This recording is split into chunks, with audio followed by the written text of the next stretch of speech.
ಲೋಕಸಭೆ ಅಧಿವೇಶನದಲ್ಲಿ ಕಡೆಗೂ ಪ್ರಶ್ನೆ ಪತ್ರಿಕೆ ಸೋರಿಕೆಯ ವಿಚಾರದಲ್ಲಿ ಅದನ್ನು ತಡೆಗಟ್ಟುವಂತಹ ಉದ್ದೇಶದೊಂದಿಗೆ ಯಾರು ಸೋರಿಕೆ ಮಾಡ್ತಾರೋ ಅಂಥವರಿಗೆ ಕಠಿಣ ಶಿಕ್ಷೆಯನ್ನು ವಿಧಿಸುವಂತಹ ತಿದ್ದುಪಡಿ ಮಸೂದೆಯನ್ನು ಅಂಗೀಕಾರ ಮಾಡಿಕೊಳ್ಳಲಾಗಿದೆ. ಮಸೂದೆ ಅಂಗೀಕಾರಕ್ಕೂ ಮೊದಲು ರಾಹುಲ್ ಗಾಂಧಿಯವರು ಆಡಿದಂತಹ ರೋಷಾಗ್ನಿಯ ಮಾತುಗಳು ಲೋಕಸಭೆಯಲ್ಲಿ ಗದ್ದಲ ಗಲಾಟೆಯನ್ನು ಕೂಡ ಎಬ್ಬಿಸಿದ್ದು ಸುಳ್ಳಲ್ಲ. ಲೋಕಸಭೆ ಅಧಿವೇಶನದಲ್ಲಿ ಪ್ರತಿಪಕ್ಷ ನಾಯಕ ರಾಹುಲ್ ಗಾಂಧಿ ಭಾಷಣವನ್ನು ಇವತ್ತು ಮಧ್ಯಾಹ್ನದ ವೇಳೆಗೆ ಶುರು ಮಾಡಿದರು. ಸಾರ್ವಜನಿಕ ಪರೀಕ್ಷೆ ಅಕ್ರಮ ತಡೆ ತಿದ್ದುಪಡಿ ಮಸೂದೆಯ ಬಗ್ಗೆ ಚರ್ಚೆಗೆ ಸ್ಪೀಕರ್ ಅವರು ಅವಕಾಶ ಕೊಟ್ಟರು. 54 ನಿಮಿಷಗಳ ಕಾಲ ರಾಹುಲ್ ಗಾಂಧಿಯವರು ಭಾಷಣವನ್ನು ಮಾಡಿದ್ದಾರೆ. ಆದರೆ ಭಾಷಣದುದ್ದಕ್ಕೂ ಪ್ರಧಾನಮಂತ್ರಿಯವರ ವಿರುದ್ಧ, ವಿಶೇಷವಾಗಿ ಕೇಂದ್ರ ಗೃಹ ಸಚಿವರಾಗಿರುವಂತಹ ಅಮಿತ್ ಶಾ ಅವರನ್ನು ರಾಹುಲ್ ಗಾಂಧಿ ಟಾರ್ಗೆಟ್ ಮಾಡ್ತಾ ಹೋದರು. ವಿದ್ಯಾರ್ಥಿಗಳ ಮೇಲೆ ಲಾಠಿ ಚಾರ್ಜ್ ಮಾಡಲು ಅನುಮತಿ ಕೊಟ್ಟಿದ್ದು ಯಾರು, ಪೆಲೆಟ್ ಗನ್ ಬಳಸೋದಕ್ಕೆ ಸೂಚಿಸಿದ್ದು ಯಾರು ಅನ್ನುವಂತಹ ಪ್ರಶ್ನೆಯನ್ನು ಅವರು ಸದನದಲ್ಲಿ ಎತ್ತಿದ್ದಾರೆ. ಅದಾದ ಮೇಲೆ ಅಮಿತ್ ಶಾ ಅವರೇ ಸೂಚನೆ ಕೊಟ್ಟಿದ್ದು ಅಂತ ನೇರವಾಗಿಯೇ ಆರೋಪವನ್ನು ಮಾಡಿದ್ದಾರೆ. ಅಷ್ಟೇ ಆಗದಂತಹ ರಾಹುಲ್ ಗಾಂಧಿ ವಿದ್ಯಾರ್ಥಿನಿಯೊಬ್ಬಳ ಟೀ ಶರ್ಟ್ನಲ್ಲಿ ನಾನು ಓದಿರ್ತಕ್ಕಂತಹ ಬರಹ ಅಂತ ಹೇಳಿಕೊಂಡು ಮೂರ್ಖ, ಅಸಮರ್ಥ, ಅಂಧಭಕ್ತರು ಅನ್ನುವ ಪದಗಳನ್ನು ಸಂಸತ್ನಲ್ಲಿ ಬಳಸಿದ್ರು. ಆದರೆ ನೀವು ವಿದ್ಯಾರ್ಥಿನಿಯ ಹೇಳಿಕೆಗಳು ಅಂತ ಹೇಳಿಕೊಂಡು ನೀವು ಸದನದಲ್ಲಿ ಈ ರೀತಿಯಾದಂತಹ ಪದಗಳನ್ನು ಬಳಸಿರುವಂಥದ್ದು ಸರಿಯಲ್ಲ ಅಂಥೇಳಿ ಸಂಸತ್ನಲ್ಲಿ ಆಡಳಿತ ಪಕ್ಷದಿಂದ ತೀವ್ರ ಆಕ್ಷೇಪವೂ ಕೂಡ ವ್ಯಕ್ತವಾಯಿತು. Sir, the Home Minister authorized the shooting of our students, sir. He put pellets into the blood of our students. He ordered the students of India to be shot. And I'm very happy today to see that the so-called Home Minister of this country does not have the courage to come and sit here. He does not have the courage to come and sit here. Sir, please. आज प्रश्न I saw the Home माननीय Minister. मंत्री जी बैठे हैं, जिनका विधेयक है वो बैठे हैं. I saw the Home Minister, sir. Carcade. Sir, I saw the carcade. 30 cars. With the Home Minister sitting inside the car. Like that. Looking. Shaking. ಯಾವಾಗ ರಾಹುಲ್ ಗಾಂಧಿ ಅಮಿತ್ ಶಾ ಅವರೇ ಪೆಲೆಟ್ ಗನ್ ಅನ್ನು ಬಳಸೋದಕ್ಕೆ ಸೂಚನೆ ಕೊಟ್ಟಿದ್ದು ಅಂತ ಆರೋಪವನ್ನು ಮಾಡಿದ್ರು, ಬಿಜೆಪಿಯವರು ಕೂಡ ಅದಕ್ಕೆ ತಿರುಗೇಟು ಕೊಡುವಂಥ ಕೆಲಸವನ್ನು ಮಾಡಿದ್ದಾರೆ. ಆಧಾರರಹಿತ ಆರೋಪವನ್ನು ಮಾಡ್ತಾ ಇದ್ದಾರೆ, ಕ್ಷಮೆ ಕೇಳಬೇಕು ಸದನದಲ್ಲಿ ತಪ್ಪು ಮಾಹಿತಿಯನ್ನು ಕೊಟ್ಟಿರುವುದಕ್ಕೆ ಅನ್ನುವಂತಹ ಆಗ್ರಹವನ್ನು ಆಡಳಿತ ಪಕ್ಷದ ಕಡೆಯಿಂದ ಕೂಡ ಒತ್ತಾಯಿಸಲಾಯಿತು. नेता प्रतिपक्ष है सर, गंभीरता से बात बोलना चाहिए. आप बिना तर्क करके यहाँ ऐसा बात करते हैं, ये ठीक नहीं है सर. अभी तुरंत आप किस बेसिस पे ये बयान दिया है, किस बेसिस पे आपने ये बयान दिया बताइए. किसने आपको बताया और किस तर्क के साथ आप ये बयान दिया है. ये बहुत गलत बात बोला है राहुल. ಆದರೆ ಕಿರಣ್ ರಿಜಿಜು ಅವರ ಈ ಮಾತುಗಳಿಗೆ ತಲೆ ಆಡಿಸಿದಂತಹ ರಾಹುಲ್ ಗಾಂಧಿ ಅಷ್ಟಕ್ಕೆ ಸುಮ್ಮನಾಗಲಿಲ್ಲ. ಸರ್ಕಾರದ ವಿರುದ್ಧ ವಿದ್ಯಾರ್ಥಿನಿಯೊಬ್ಬಳ ಟೀ ಶರ್ಟ್ನಲ್ಲಿ ಬರೆದಿದ್ದಂತಹ ಬರಹ ಅಂತೇಳಿ ಉಲ್ಲೇಖ ಮಾಡ್ತಾ ಮೂರ್ಖ, ಅಂಧಭಕ್ತರು, ಅಸಮರ್ಥರು ಅನ್ನುವಂತಹ ಪದ ಬಳಕೆಯನ್ನು ಮಾಡ್ತಾ ಹೋದರು. ಅದಾದಮೇಲೆ ವಿದ್ಯಾರ್ಥಿನಿ ಹೇಳಿದ್ದು ಅನ್ನುವಂತಹ ವಿಚಾರಗಳನ್ನು ಅವರು ಹೇಳಿದಾಗ ಈ ಪದ ಬಳಕೆಗಳು ಅಸಂವಿಧಾನಿಕವಾಗಿರುವಂಥದ್ದು, ಇದನ್ನು ಕಡತದಿಂದ ತೆಗಿಬೇಕು ಅಂತ ಕಿರಣ್ ರಿಜಿಜು ಅವರು ಸ್ಪೀಕರ್ಗೆ ಆಗ್ರಹಿಸಿದರು. As it is not true and the idiot is trying to pretend he's God, he has to create this massive image. Then I asked a question, sir. मैं सोचा कि यार ये मैं सोचा कि ये स्टूडेंट है और फिर ये इडियट भी है, तो मैंने उससे पूछा एक बात बताओ, ये तीसरी कैटेगरी कहां जाती है, ये तीसरी कैटेगरी कहां जाती है. उसने कहा कौन सी तीसरी कैटेगरी. मैंने कहा अंधभक्त. इसको कहां डाला जाए. She says to me, अंधभक्त is a person who is absolutely convinced that another idiot is God. Rahul Gandhi ji unparliamentary word use नहीं करते, तो यहाँ से भी टोकने का कोई आवश्यकता ही नहीं है. अभी जो शब्द मैं ये मानता हूँ कि राहुल गांधी तरीके से ऐसा शब्द यूज कर रहे हैं, वो एक स्टूडेंट के नाम से ऐसा शब्द का इस्तेमाल कर रहे हैं। वो इस्तेमाल तो वही कर रहे हैं ना, राहुल गांधी जी ही कर रहे हैं। वो नाम ले रहा है स्टूडेंट का, स्टूडेंट का नाम नहीं बोल रहे हैं, लेकिन स्टूडेंट का नाम से इन्होंने जो शब्द यूज किया है वो आर्म पार्लियामेंट। ಹೀಗೆ ವಿದ್ಯಾರ್ಥಿನಿಯೊಬ್ಬಳು ಹೇಳಿರ್ತಕ್ಕಂತಹ ಮಾತುಗಳು ಅಂತ ಹೇಳಿಕೊಂಡು ಸದನದಲ್ಲಿ ಪ್ರಸ್ತಾಪಿಸಿದಂತಹ ವಿಚಾರಗಳಿಗೆ ಆಕ್ಷೇಪ ವ್ಯಕ್ತವಾಯಿತು. ಇದಾದ ನಂತರ ಓಂ ಬಿರ್ಲಾ ಅವರು ಮಧ್ಯಪ್ರವೇಶಿಸಿ ಈ ಅಸಂವಿಧಾನಿಕ ಪದಗಳನ್ನು ಬಳಸಬೇಡಿ ಅಂತ ರಾಹುಲ್ ಗಾಂಧಿಗೆ ಹೇಳಿದರು, ಭಾಷಣಕ್ಕೆ ಅವಕಾಶ ಮಾಡಿಕೊಟ್ರು. ಅದಾದ ಮೇಲೆ ರಾಹುಲ್ ಗಾಂಧಿ ಅವರು ನೇರವಾಗಿ ಹೋದಂಥದ್ದು RSS ವಿಷಯಕ್ಕೆ. RSS ವಿರುದ್ಧವೂ ಕೂಡ ಆಕ್ರೋಶವನ್ನು ಹೊರಹಾಕಿದರು ಮತ್ತು ದೇಶದ ಶಿಕ್ಷಣ ಸಂಸ್ಥೆಗಳನ್ನು RSS ಈಗ ಕಂಟ್ರೋಲ್ ಮಾಡ್ತಾ ಇದೆ, ಇಲ್ಲಿ ಪ್ರಧಾನ್ ನೆಪ ಅಷ್ಟೇನೆ ಅನ್ನುವಂಥ ಆರೋಪವನ್ನು ಕೂಡ ಸದನದಲ್ಲಿ ಮಾಡಿದ್ದಾರೆ. Privatization means private companies are checking exams, wrong papers are going. It's a brutal, terrible system. It's an extortion system. I said it in my meetings.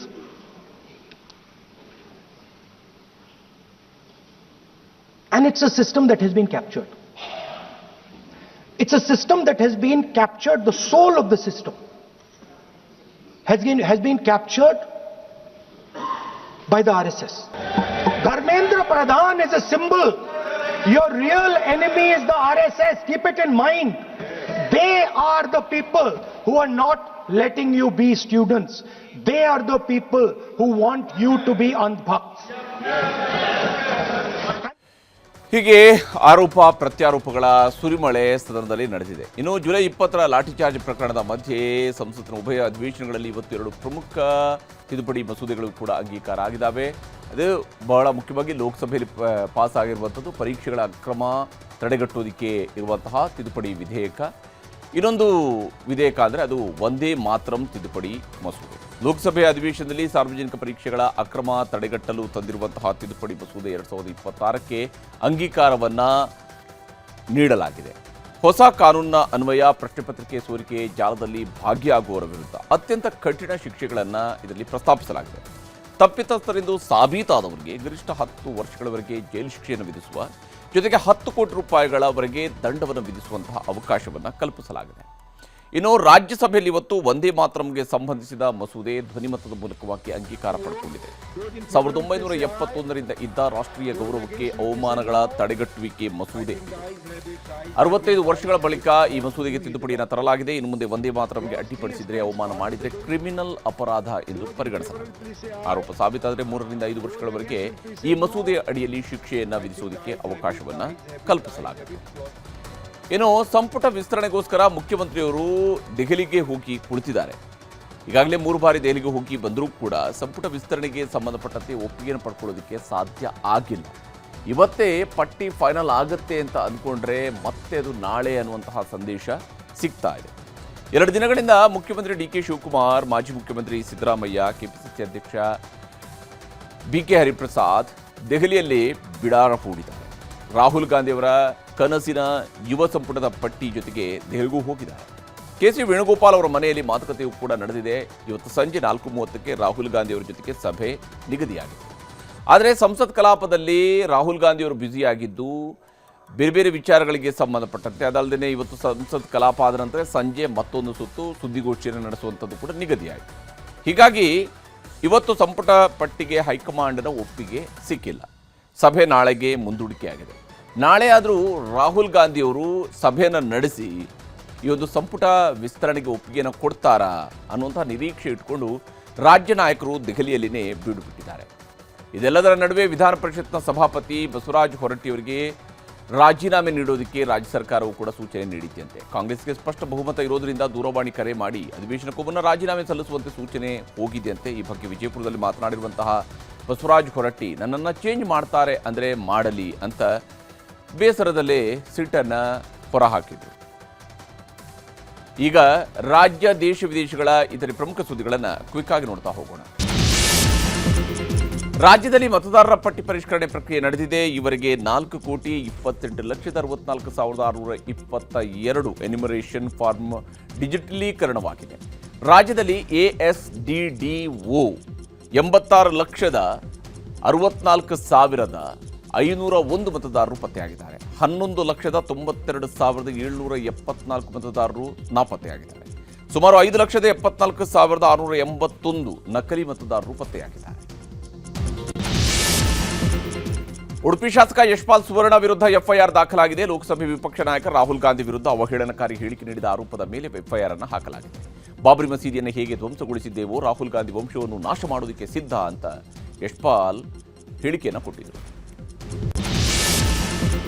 Nice ರಸ್ತೆಗಾಗಿ ಕೆಐಎಡಿಬಿಯ ಭೂಸ್ವಾಧೀನ ವಿಚಾರವಾಗಿ ನೂರಾರು ರೈತರಿಗೆ ಹೈಕೋರ್ಟ್ ರಿಲೀಫ್ ನೀಡಿದೆ. ಭೂಸ್ವಾಧೀನ ರದ್ದು ಪ್ರಶ್ನಿಸಿ ನೈಸ್ ಸಂಸ್ಥೆ ಸಲ್ಲಿಸಿದ್ದ ಮೇಲ್ಮನವಿಯನ್ನ ಹೈಕೋರ್ಟ್ ವಿಭಾಗೀಯ ಪೀಠ ವಜಾಗೊಳಿಸಿದೆ. ನೈಸ್ ಅಕ್ರಮಗಳ ಬಗ್ಗೆ ಉನ್ನತ ತನಿಖೆ ಅಗತ್ಯವೆಂದು ಹೈಕೋರ್ಟ್ ಅಭಿಪ್ರಾಯಪಟ್ಟಿದೆ. ಕೆಪಿಎಸ್ಸಿ ನೇಮಕಾತಿಯಲ್ಲಿ 400 ಕೋಟಿಗೂ ಹೆಚ್ಚಿನ ಭ್ರಷ್ಟಾಚಾರ ನಡೆದಿದೆ ಅಂತ ಬಿಜೆಪಿ ರಾಜ್ಯಾಧ್ಯಕ್ಷ ಬಿವೈ ವಿಜೇಂದ್ರ ಆರೋಪಿಸಿದ್ದಾರೆ. ಬಹಳಷ್ಟು ನೇಮಕಾತಿಗಳನ್ನು ರದ್ದುಪಡಿಸುವ ಮೂಲಕ ಅರ್ಹ ಅಭ್ಯರ್ಥಿಗಳಿಗೆ ಅನ್ಯಾಯ ಮಾಡಲಾಗಿದೆ.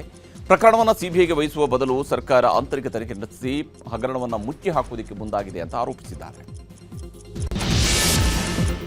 ಅಕ್ರಮವಾಗಿ ಕಟಮಾಯಿನ್ ದಂಧೆ ಪ್ರಕರಣ ಸಂಬಂಧ ಬೆಂಗಳೂರು, ಹೈದರಾಬಾದ್, ಚೆನ್ನೈನಲ್ಲಿ ಇಡಿ ದಾಳಿ ನಡೆಸಿದೆ. ದಾಳಿಯಲ್ಲಿ ಕೋಟ್ಯಂತರ ರೂಪಾಯಿ ಹಣ, ದಾಖಲೆಗಳು ಪತ್ತೆಯಾಗಿದ್ದು ಇಡಿ ಅಧಿಕಾರಿಗಳು ಜಪ್ತಿ ಮಾಡಿದ್ದಾರೆ. ಬೆಂಗಳೂರಿನಲ್ಲಿ ಜಿ ಕಣ್ಣನ್, ಶಿವರಾಜ್ ಅರಸ್, ಪುಟ್ಟ ವೆಂಕಟೇಶ್ವರಲು ಎಂಬುವರ ವಿರುದ್ಧ ತನಿಖೆ ನಡೆಸಲಾಗಿತ್ತು. ಬೆಂಗಳೂರು ಗ್ರಾಮಾಂತರ ಜಿಲ್ಲೆಯಲ್ಲಿ ಕರ್ತವ್ಯದ ವೇಳೆ ಪಾರ್ಟಿ ಮಾಡಿದ್ದ ಸರ್ಕಾರಿ ಅಧಿಕಾರಿಗಳನ್ನು ಸಸ್ಪೆಂಡ್ ಮಾಡಲಾಗಿದೆ. ನೆಲಮಂಗಲ ತಾಲೂಕಿನ ಸಿದ್ದರಬೆಟ್ಟ ಬಳಿ ಕರ್ತವ್ಯದ ಸಮಯದಲ್ಲಿ 6 ಮಂದಿ ಪಿಡಿಒಗಳು ಸೇರಿ 9 ಮಂದಿ ಅಧಿಕಾರಿಗಳು ಎಣ್ಣೆ ಪಾರ್ಟಿ ಮಾಡಿದರು. ಚಿಲ್ಲರೆ ಇಲ್ಲದ ಕಾರಣಕ್ಕೆ ಕಂಡಕ್ಟರ್ ಸಚಿವರನ್ನೇ ಬಸ್ನಿಂದ ಕೆಳಗಿಳಿಸಿದ್ದ ವ್ಯಕ್ತಿಯನ್ನ ಅಮಾನತು ಮಾಡಲಾಗಿತ್ತು. ಈಗ ಅಮಾನತು ತೆರವಿಗೆ ಸಚಿವ ಬೈರತಿ ಸುರೇಶ್ ಆದೇಶಿಸಿದ್ದಾರೆ. ಇಂದು ಸಚಿವರನ್ನ ಭೇಟಿಯಾದ ಕಂಡಕ್ಟರ್ ರಾಮಕೃಷ್ಣ ಸಚಿವರ ಬಳಿ ಕ್ಷಮೆಯಾಚಿಸಿದ್ರು. ಇಂತಹ ಘಟನೆಗಳು ಮರುಕಳಿಸದಂತೆ ಎಚ್ಚರಿಕೆ ವಹಿಸಬೇಕೆಂದು ಸೂಚಿಸಿ ರಾಮಕೃಷ್ಣ ಅಮಾನತನ್ನು ರದ್ದುಪಡಿಸಲಾಗಿದೆ.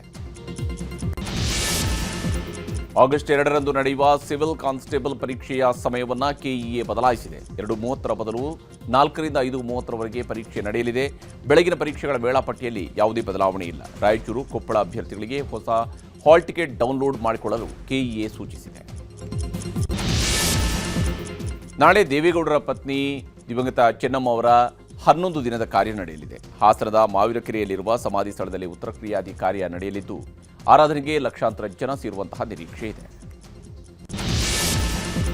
ಎಐಸಿಸಿ ಅಧ್ಯಕ್ಷ ಮಲ್ಲಿಕಾರ್ಜುನ ಖರ್ಗೆ ವಿರುದ್ಧ ಜಾಮೀನು ಸಹಿತ ವಾರೆಂಟ್ ಜಾರಿಯಾಗಿದೆ. ಸೆಪ್ಟೆಂಬರ್ 19ರಂದು ಹಾಜರಾಗಲು ಪಂಜಾಬ್ನ ಸಂಗ್ರೂರ್ ನ್ಯಾಯಾಲಯ ಸೂಚಿಸಿದೆ. ಕರ್ನಾಟಕ ಚುನಾವಣೆಯ ವೇಳೆ ಕಾಂಗ್ರೆಸ್ ತನ್ನ ಪ್ರಣಾಳಿಕೆಯಲ್ಲಿ ಬಜರಂಗ ದಳವನ್ನು ಪಿಎಫ್ಐ ಸೇರಿದಂತೆ ಇತರೆ ಸಂಘಟನೆಗಳೊಂದಿಗೆ ಹೋಲಿಕೆ ಮಾಡಿತ್ತು. ಮಾಜಿ ಪ್ರಧಾನಿ ದಿವಂಗತ ಮನಮೋಹನ್ ಸಿಂಗ್ ವಿರುದ್ಧ ದಾಖಲಾಗಿದ್ದ ಕೇಸ್ ಖುಲಾಸೆಗೊಂಡಿದೆ. ಕಲ್ಲಿದ್ದಲು ಗಣಿ ಹಂಚಿಕೆ ಸಂಬಂಧದ ಕ್ರಿಮಿನಲ್ ಪ್ರಕರಣವನ್ನು ಸುಪ್ರೀಂ ಕೋರ್ಟ್ ಅಂತ್ಯಗೊಳಿಸಿದೆ. ಚಂಡೀಗಢದ ಮೊಹಾಲಿ ಗಡಿಯಲ್ಲಿ ಭಾರೀ ಹೈಡ್ರಾಮಾ ನಡೆದಿದೆ. ಸಂಸದ ಅಮೃತ್ಪಾಲ್ ಸಿಂಗ್ ಮತ್ತು ಸಿಖ್ಖರನ್ನ ರಿಲೀಸ್ ಮಾಡುವಂತೆ ಒತ್ತಾಯಿಸಿ ಅಕಾಲಿ ದಳ ವಾರಿಸ್ ಪಂಜಾಬ್ ದೇ ಕಾರ್ಯಕರ್ತರು ಪ್ರತಿಭಟನೆಯನ್ನು ಮಾಡಿದರು. ಬ್ಯಾರಿಕೇಡ್ ಹತ್ತಲು ಯತ್ನಿಸಿದಾಗ ಪೊಲೀಸರು ಜಲಫಿರಂಗಿ ಪ್ರಯೋಗ ಮಾಡಿದ್ದಾರೆ. ತಮಿಳುನಾಡಿನ ಸಿಎಂ ವಿಜಯ್ ಚೆನ್ನೈನಲ್ಲಿ ನಡೆಯುತ್ತಿರುವ ಮೆಟ್ರೋ ರೈಲು ಯೋಜನೆಗಳ ಕಾಮಗಾರಿಯನ್ನು ಪರಿಶೀಲಿಸಿದ್ರು. ಈ ವೇಳೆ ಸಿಎಂ ವಿಜಯ್ ಅವರನ್ನ ನೋಡೋದಕ್ಕೆ ಜನಸಾಗರವೇ ಸೇರಿತ್ತು. ಹತ್ತಿರದಿಂದ ವಿಜಯ್ ಅವರನ್ನ ಕಂಡಂತಹ ಜನ ಫುಲ್ ಖುಷಿಯಾದರು. ತಮಿಳುನಾಡಿನ ಸೇಲಂ ಜಿಲ್ಲೆಯಲ್ಲಿ ವಂಚನೆ ಪ್ರಕರಣವೊಂದು ಬೆಳಕಿಗೆ ಬಂದಿದೆ.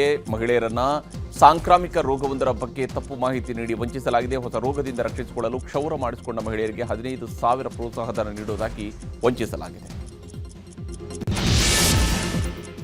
ಐಸಿಸಿ ಏಕದಿನ ಬ್ಯಾಟಿಂಗ್ ಶ್ರೇಯಾಂಕದಲ್ಲಿ ಟೀಂ ಇಂಡಿಯಾದ ನಾಯಕ ಶುಭ್ಮನ್ ಗಿಲ್ ಅಗ್ರಸ್ಥಾನಕ್ಕೇರಿದ್ದಾರೆ. ಅಫ್ಘಾನಿಸ್ತಾನ ಹಾಗೂ ಇಂಗ್ಲೆಂಡ್ ವಿರುದ್ಧದ ಏಕದಿನ ಸರಣಿಯಲ್ಲಿ ಅತ್ಯುತ್ತಮ ಪ್ರದರ್ಶನ ನೀಡಿದ ಗಿಲ್ ಏಕದಿನ ಬ್ಯಾಟ್ಸ್ಮನ್ಗಳ ಶ್ರೇಯಾಂಕದಲ್ಲಿ ಮೊದಲ ಸ್ಥಾನಕ್ಕೆ ಏರಿದ್ದಾರೆ.